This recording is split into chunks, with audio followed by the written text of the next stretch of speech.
आज की कहानी अंतिम यात्रा। एक गांव में एक बुजुर्ग आदमी की मौत हो गई। उसके बेटों, सगे संबंधी और गांव वालों ने मिलकर उसके अंतिम यात्रा की तैयारी की। उसकी अर्थी तैयार की गई और उसे शमशान की ओर लेकर जाने लगे। अभी वो लोग कुछ दूर ही पहुंचे थे कि वहां पर दूसरे गांव के एक आदमी आया।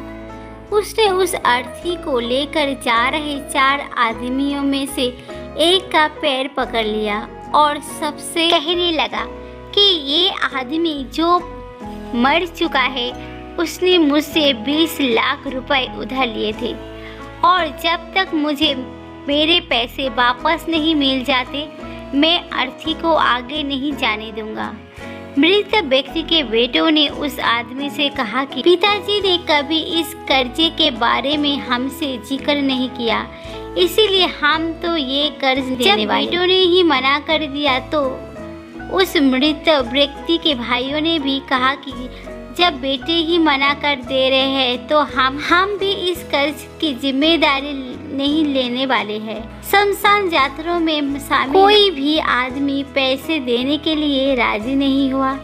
दूसरे गांव से आए उस आदमी ने आरती को आगे भी नहीं जाने दिया, जब तक कि इस घटना की खबर घर की महिलाओं तक न पहुंच गई। मरे हुए आदमी के एक बेटी थी। जब उस तक ये खबर पहुंची तो उसने एक पल भी ना सोचते हुए अपने सारे जेवरात और कीमती वस्तुएं लेकर वहां पर पहुंच गई और उस आदमी को वो सारी चीजें देते हुए बोली, आप इन चीज़ों को बेचकर पैसे ले लीजिए। अगर कुछ कम पड़ेंगे तो वो भी मैं आपको धीरे धीरे लौटा दूंगी, लेकिन मेरे पिताजी की यात्रा को मत रोकिए।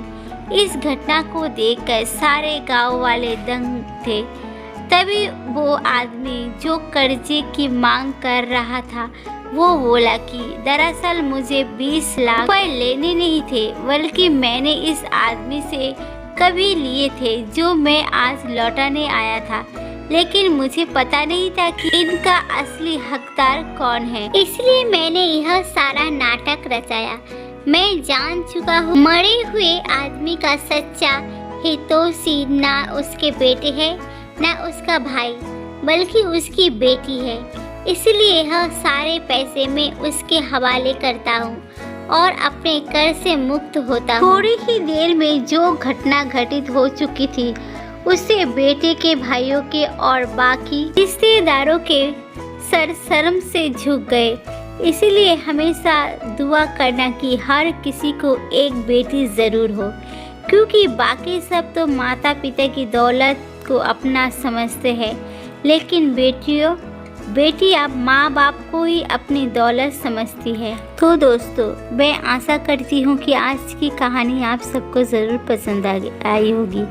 अगर पसंद आई तो लाइक करें, कमेंट करें, शेयर करें। मेरे चैनल को सब्सक्राइब करना ना भूलिए। देखने के लिए दिल से धन्यवाद।